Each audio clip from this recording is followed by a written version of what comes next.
today we're going to install this door panel on this 2014 GMC Yukon. Alright, I just made a video of how to remove the window regulator and install the new one, and made a video of how to remove this door panel. Now we're going to go ahead and install it.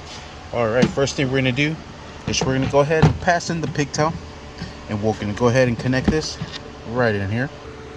Alright, so we'll pass the pigtail, connect our window regulator switch, or our window switch, and we'll put this into place just like so here. Next, we're going to go ahead and connect this here. It's going to go right into that little circle. Put that in, clip that into place. Next, we're going to go ahead and make sure this is all the way up. We're going to hang this up there.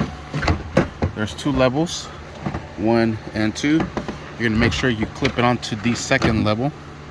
Alright, just like so, you're able to move this freely.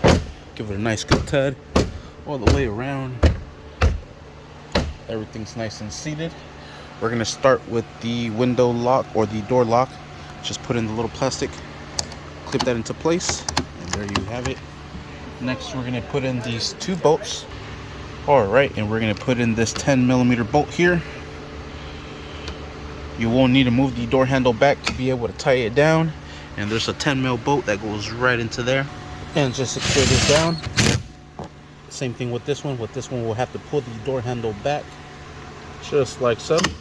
And after it's secured, we'll go ahead and put in the covers. This one will go just like so here. This one will go right down here. And sweet, we are set. That's all our pieces. Let's give our window a try. Let me flip that key. Alright, and there we have it. Window is nice and set. Let's open it from the inside, make sure it is working correctly. Hopefully the child lock is not on. It is not. Sweet. That is it. Thank you for watching. Please like and subscribe.